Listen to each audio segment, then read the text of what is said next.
Okay, we have a 1973 Chevelle Laguna. Now, I've had this one on my channel quite a bit, doing a lot of work still to it, but this is a COPO car, believe it or not. It was a central office production ordered car.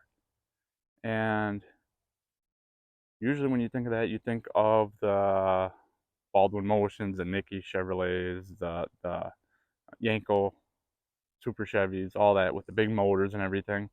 Well, as you can see, small block Chevy. Going down, Laguna package, hubcaps. See if you guys can spot anything that uh, you might think what makes it. Dual exhaust, not factory. Like I said, I like my car's original, but this one's been repainted before I had it. Actually, that quarter panel's been replaced, and that was done a while ago, so I'm thinking it might have been in an accident at some point early in his life. Um, just tracked down the history of it. The original owner bought it when he was 67 years old. I'm guessing he bought it as a retirement gift to himself or something. Came from J. Klein Chevrolet in Minneapolis, Minnesota. So this car was driven in the winter for a while. Only had 65,000 miles on it when I got it, so not a whole lot of miles, but it does have some rust on it. Gradually working at that.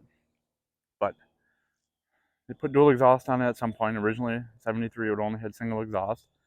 Not sure if the 454s would have had dual or not because of the whole emissions and weird stuff that they were trying to do then. But when I got it, super loud exhaust.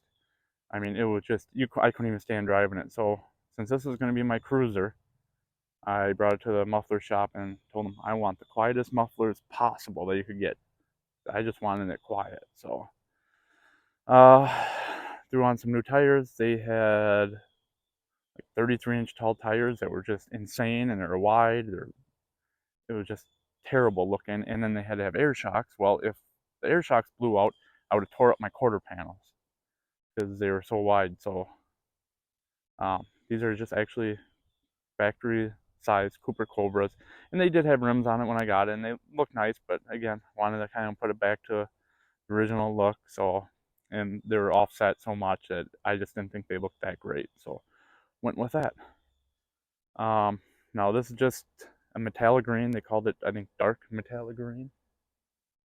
So I did add pinstriping to it just to kind of give it that 70s and 80s flair, which they would have did back then, and kind of break it up a little bit. First time pinstriping, I think it turned out really well. Originally, it would have not had a mirror on that side. If you would have ordered the sport mirrors, you would have got two, but you can see that's the remote mirror. That's not how they look different. In an upcoming video, I did find an aftermarket mirror that replicates that mirror that I will be putting on. You got the Laguna front end. That's with the like urethane bumper or something like that they called it. I did put Napa Super Beams in it. Not impressed by those. I have different ones. I think Sylvania or Wagner in them. It's a lot better, a lot brighter, better pattern. Uh, Slowly working my way from the front back, restoring everything. Pretty much had everything, every nut and bolt, not everyone, but almost every nut and bolt removed on from the firewall forward. Um, Cleaned up everything, painted, coated, did everything. Put new. Oh, my supervisor is out here. Just redid pretty much everything. I still got to do ball joints and tie rod ends and stuff like that, tighten up that steering a little bit more. But and then put new trim around the front, right from the seam forward. Some of that I had to replace the molding there or whatever, the door guards. But there's that. Also did window tint on this car, trying to preserve the interior from fading anymore. Back up there was all deteriorated, so I had the upholstery shop add a vinyl cap to it. And certain models throughout the 70s had them, so I try to mimic that to kind of give it the more factory look without having to replace everything. But original headliner, other than that, original seats, original carpet. One of the other videos, I just bought a $3 bottle of dark green carpet dye, washed it, sprayed it, turned it from brown to green again. So that sits real nice. Only a little bit of wear was right here. Original floor mats in this car, which are horrible. They move around constantly.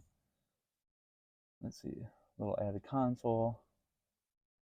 You can see right there. Didn't do a great job on it, but that tab was broke. Used some of that plastic epoxy, formed it, just didn't paint it. But figured you don't really see it under there. Originally, this would have had an AM radio in it, which it did, but that didn't work when I got it. Bought an AM FM radio for it, which it would have came with. Guess what? That don't work. So now I have on order. It will look identical to this, other than they take the insides out and put new electronics in it, and then it'll have Bluetooth in it. Already got new speakers in it. Let's see. Side here, don't think anything special, just papers. But here we go. Pop the hood. 73, first year. Missing a screw on here. First year, I believe, with the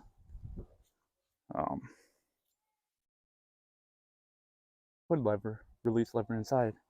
Door panels, missing that on the one on the, I think on this side, but pulled it off, and luckily I had one, or there was one in the car, and then so be it. The little retainers, I found some of them in the car too that were just going here from the assembly line, so I was able to use those. And then here's another thing: doors were not shutting well. Added the plastic bushings back in here. Don't know if it would have had it originally, but my 71 Monty does not. But I put those on, had to drill them out a little bit to make sure they fit. And this side's a little tighter, but I try to do it just, when I oiled it up, it's not too bad here, but I like to have them so they spin a little bit so it just doesn't wear in one area. But again, you could sit there and slam these doors all day, and they did not want to shut really well. And now, I mean, they shut. They're, very solid. Okay, question for you guys. Now, I know this is not an original. Originally, it would have been stainless steel, but they have the trim piece here. Now, I thought this trim piece was for the smaller quarter windows instead of the big opera windows. It would have been the smaller ones, but they put that one on. I have another one for the other side, but otherwise, I thought they just kind of came over, and I know they weren't one solid single piece. They had a split in them, but let me know. Let me know for you guys that have the original trim on, how that should have been. Throw that down in the comments, and I'd appreciate that. Let's see. One more thing. Let's just go to the back. I just bought one of these pure chrome paint pens, and actually the chrome is actually really well. It's actually shiny and not just silverish like a lot of them. So, so that turned out really well with that. One of the only other things I want to do, originally it's supposed to, I believe, have a white stripe in here. Not sure if they're just painted or what, but I want to paint that stripe back in there. If you guys can throw in the comments, was it just a pure white? Was it kind of an off-white? Was it a shiny gloss white? Was it a flat white? Help me out and let me figure out how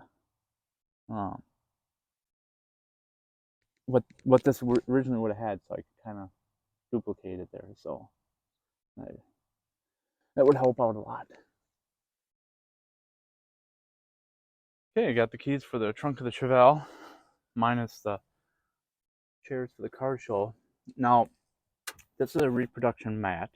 I had an original mat when I got it, and the only difference is the original mat had like almost like fingers that came up over the hump here, and this one did not, but that one was so deteriorated, and this is what they make for it now.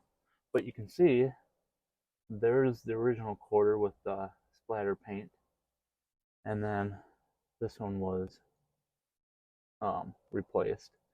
So I'm gonna have to go up and do a little bit of splatter paint up there, kind of blend it, but I don't know, whatever the dirt is or whatever. But you can see now, this is the new speakers I put in, and I have the covers over them. But you can see where I just epoxied a elevator bolt to the bottom, and then with that, and same with how I did the fasteners and everything. I did those exactly how, pretty much if you would have bought the kit, but I just bought it with parts from the hardware store. But as you can see, it's everything set up pretty original. The only thing different, this is supposed to be blue. It's painted black, so might strip that down and redo it blue so it looks more appropriate, but right now it looks good enough. One other thing I wanted to show you guys is on the weather stripping. Now I do have new weather stripping for the car, and in these areas here you could actually see the little metal weaving inside the weather stripping coming through. And all I did, and I'm going to have to do it again, but I do it in layers so it dries decent, but I just used some black RTV silicone, and that seems to help. And like I said, I need to build it up a little bit more in here. I mean, it's somewhat pliable, not as much as here, but these windows seal up so well that there's no wind noise or anything like that. So I just don't want to replace them because I don't think the aftermarket ones are going to be as good. I mean, they could be, but I have them, but I just don't want to take the risk. And then another thing is this side's good. You can see here, but let's go over to the other side and I'll show you. Okay, now this is the driver's side.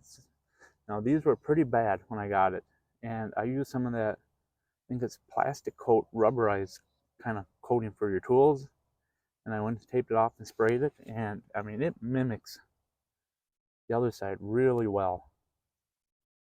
So very happy with how that turned out. Just a suggestion for you guys if you're trying to, restore the trim there. Let's look under the hood here.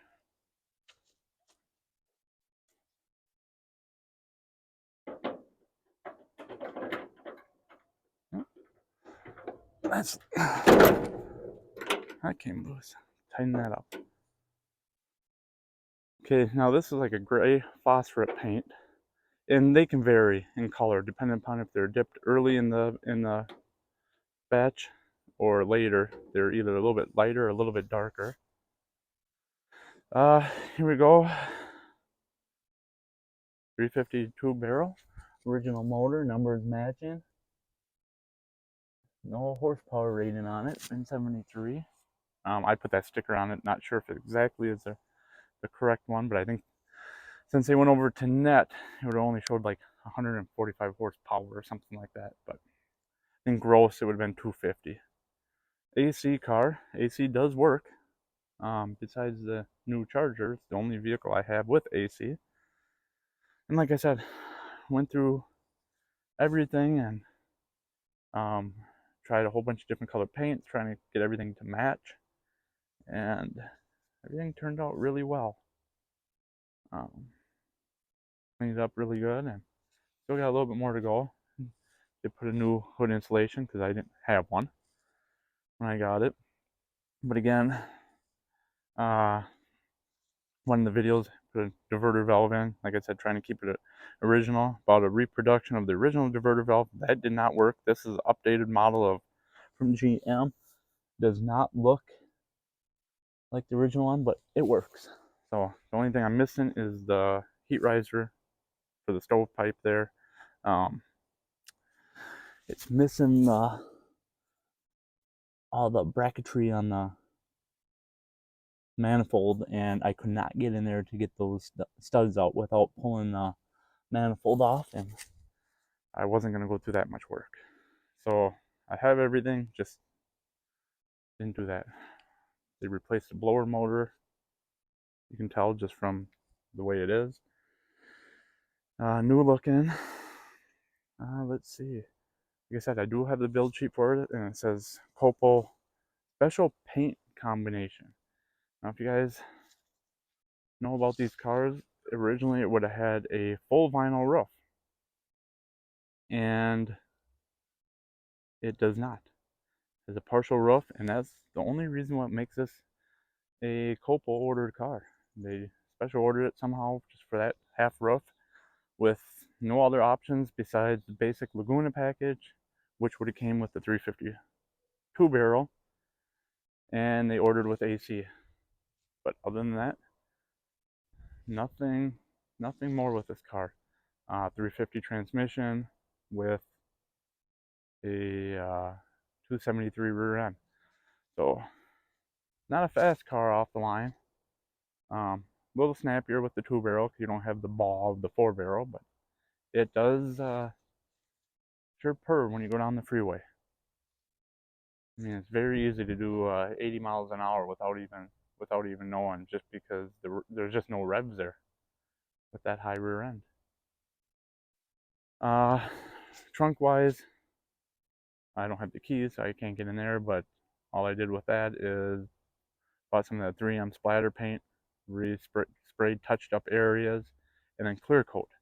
The key is you have to clear coat over it, otherwise it absorbs the moisture and you water it, and it actually just kind of, you can just actually take your hand and just wipe it off then. It needs to be clear coated. I think I just used either a matte or a um, like a semi-gloss paint for that to get it close. There's the overview of the Chevelle. Hopefully you guys like the video. Again, nothing overly special with being a COPO car other than the roof, which does it add value? Probably not, but most likely not. Especially since the top has actually been replaced and it's not an original car. It's been, I wouldn't say restored, but it's a driver. It's slowly restoring it, but it's not going to be to the level of my Monte Carlo or anything. But because I want to keep it as a driver, so just enjoyable. With it not being as nice as paint or anything, so when I go to shows and people are brushing up against it or anything like that, I'm not as worried about it. And it's just don't have the money sitting there with it, and it just is just been a great car and really enjoyable to drive. So again, hopefully you liked the video, and we'll catch you next time.